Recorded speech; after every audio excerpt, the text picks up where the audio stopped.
Con Artist Fall in Love, written by Tano P. Chapter 1, The Plan.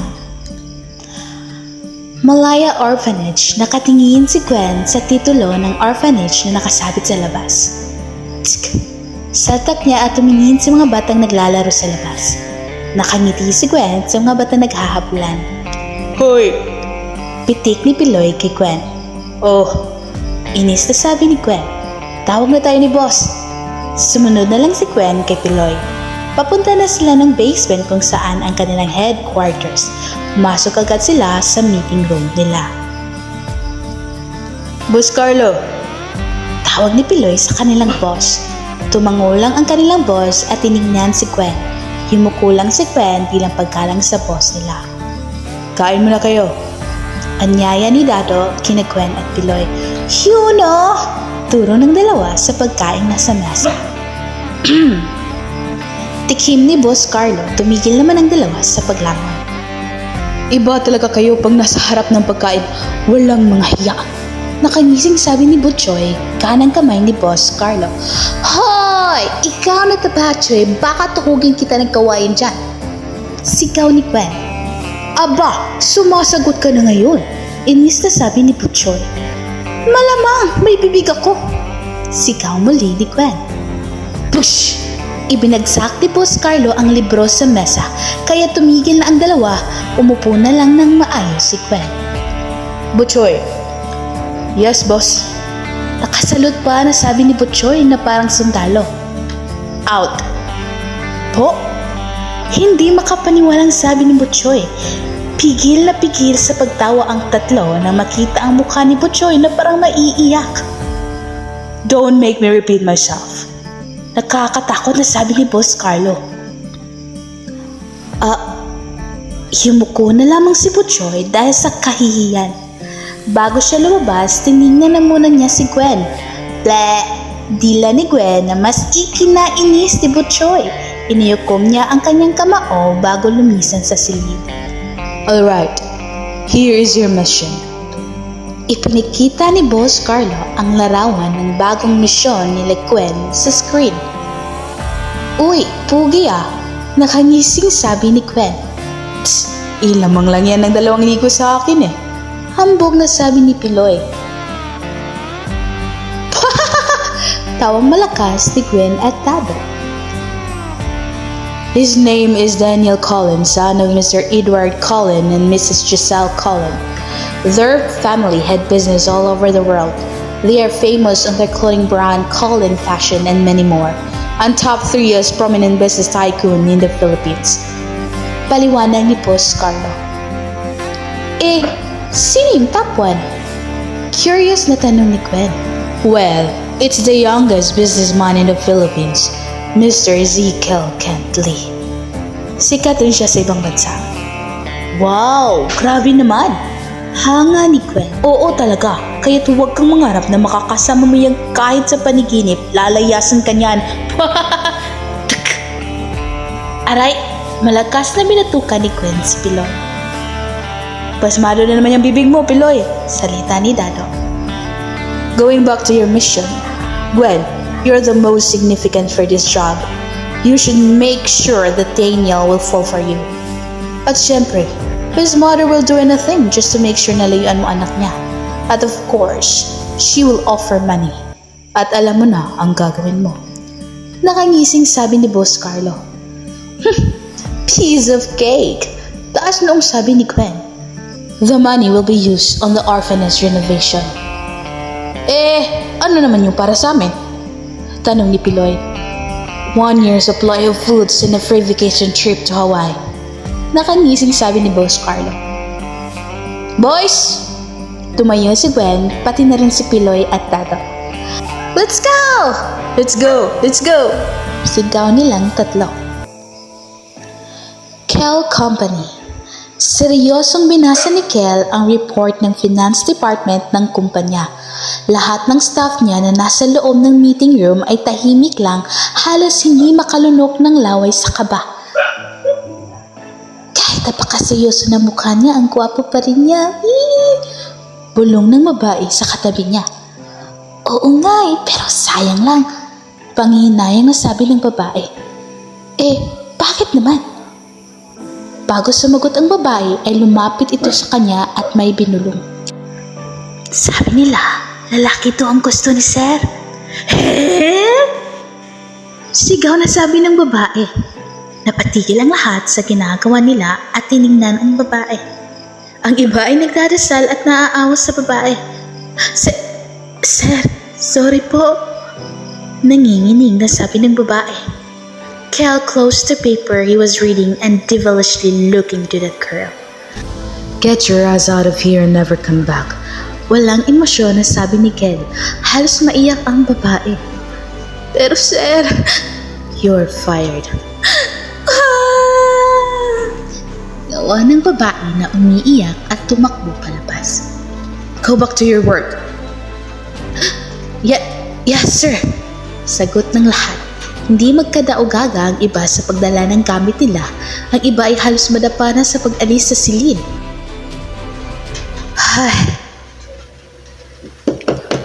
Sir, the car is ready.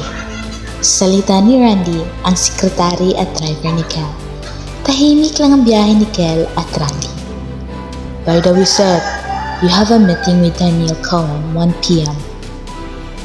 Tiningnan ni Randy ang relo niya at 12:50 na. Sir, you want to grab some lunch? Now, let's head to the meeting. Walang emosyon na sabi ni Kel. Buka ng hangin ni Randy sa amo niyang puro na lang trabaho. Nakarating agad sila sa meeting place nila sa sikat na coffee shop. Nandoon na rin si Daniel nag-iintay. Ikinaway niya agad ang kanyang kamay na makita si Kel. Good afternoon, Mr. Lee. I'm Daniel Co. Napatigas sa pagsasalita si Daniel na itinaas ni Kel ang kanang kamay niya. Let's go to business. I don't have time listening who you are. Seryosong sabi ni Kel.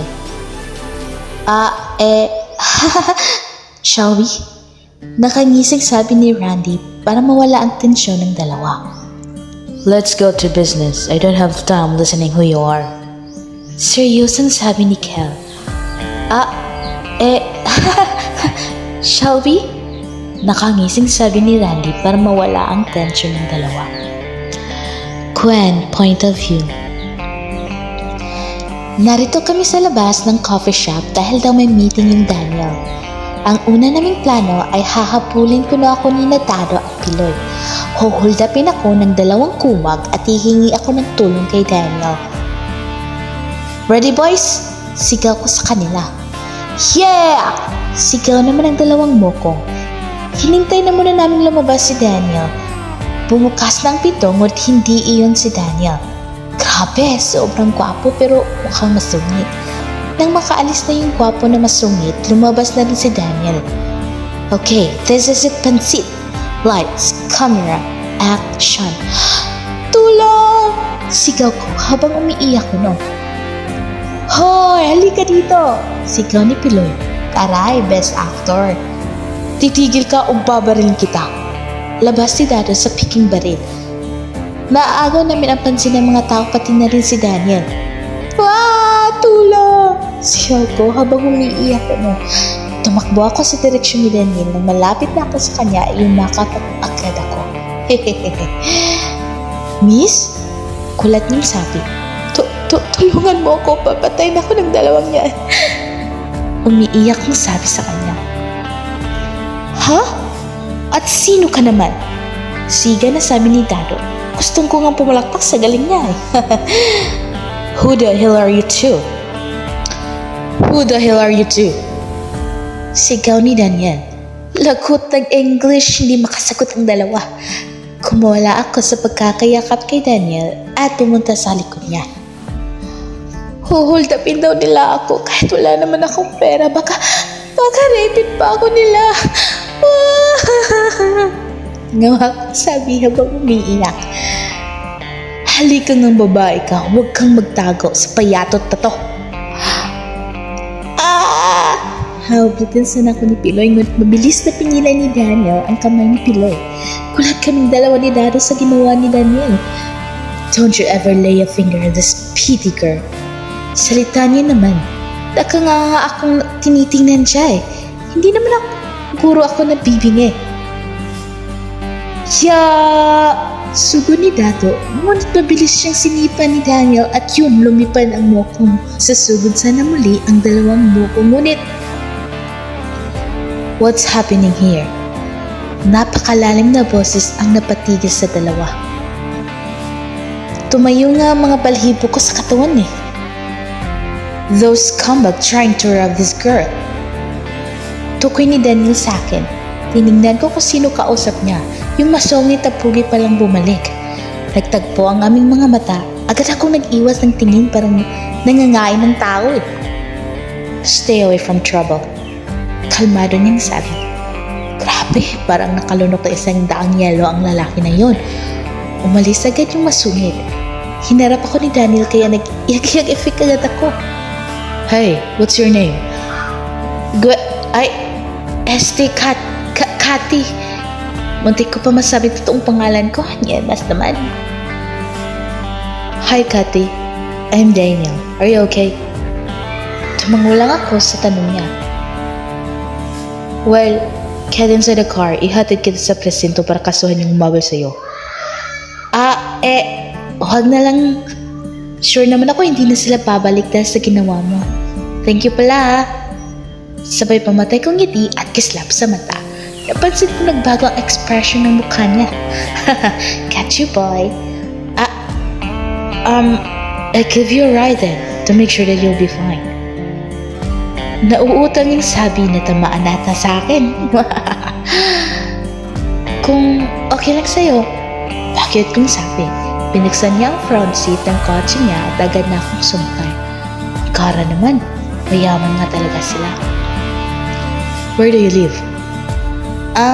Diyan lang sa Kanto Posas sa Tondo. Saan yung Kanto Posas? Nahihiyan yung tanong. Sa highway mo na lang ako ibaba. Nakangiti kong sabi, agad siya nag-iwas ng tingin. Nako, natamaan ni Cupido. Mang ilang minuto ay nakarating na kami sa Tondo. Bago ako bumaba ng kotse, muli ako nagpasalamat sa kanya. Salamat ulit, Sir Daniel. Baka kung hindi dahil sa'yo, nasa dagat ang banggay ko at lumulutang. Pero kung sabi, No problem. sagot niya naman. Sige po, mauna na ako. Ingat po kayo. Lumabas na ako ng kotse, ngunit pakailang hakbang na ako ay tinawag ako ni Daniel. Cathy! Po? Call me. Bigay niya ng calling card sa akin. Sige po. Pagkaabot niya ay tumakbo siya papunta sa kotse niya at umalis. Salta ko habang pinipitik ang calling card. Pagkarating ko sa bahay ay yun lang tanggulay ang dalawang mokong. Oh, buhay pa ba kayo? Tanong ko sa kanila. Akala ko katapusan ko na. Nawa ni Piloy na nakatingin sa kamay niyang binali ni Daniel. Kang mag-aalala, wala pang namamatay sa pilay, baka ikaw pa yung una. Mas lumukot ang mukha ni Piloy, kumuha ako ng benda at gamot. Hay nako, ang lalampan nyo naman. Pag iinis ko sa kanila, lumapit ako kay Piloy at tingnay kamay niya. Aray! Sigaw ni Piloy at nawalan ng malay nang ibinalik ko bigla ang nabalong ng buto sa kamay. Agad ko inilagyan ng benda. Okay ka lang? Tanong ko kay Dado, binigyan ko siya agad ng painkiller. Magpahinga na muna kayo at mukhang malapit na tayong matapos sa misyong ito. Nakangisi kong sabi. Bakit? Tanong ni Dado na umayos ng upo. Nahulog na agad ang kayamanan. Sabay pakita sa calling card na bigay ni Daniel. Wow! Hanip ka talaga, Gwen. Manghang sabi ni Dado. Ako pa? Siya nga pala, bakit mahusay makipaglaban yung Daniel na yon? May hindi pa tayo nabasa. Taka kong sabi agad kong kinuha ang book of information ni Daniel. Nalintik. Kulat kong sabi. Bakit? Black belter sa taekwondo ang lalaking yun? Milagong buhay pa kayo. Hindi ko makapaniwalang sabi. Ronday's point of view. Nasa opisina pa rin kami ngayon ni Sir Kel. Ay, dito na nga siya tumitira eh. Kung pwede nga lang pakasalan niya yung trabaho niya ay ginawa na niya. Tulog na lang pahinga niya, buti pa nga ako ay nakakain kahit papano. Ting! Binuksan ko ang cellphone ko at kulat sa nabasang mensahe galing sa daddy ni Sir Kel. Naku, ayaw pa naman niyang maistorbo. Pag ginagawa siya, baka makela ko nito. I clear my throat. Lord, kung ito na ang huling gabi ko, naway huwag mong pababayaan pamilya ko. Dasal ko saglit. Sir, your dad texted. If wala ka daw may harap na magiging asawa mo next week, then Samantha will be your final bride. Push! Hampas niya sa table niya. Halos lumipad ang kaluluwa ko. Paalam ma at paalam mundo. Damn it! Abangan ang susunod na kabanata. Mapapatagumpayan kaya ni Gwen ang kanilang misyon? Makakahanap kaya ng mapapangasawa si Kel? Abangan!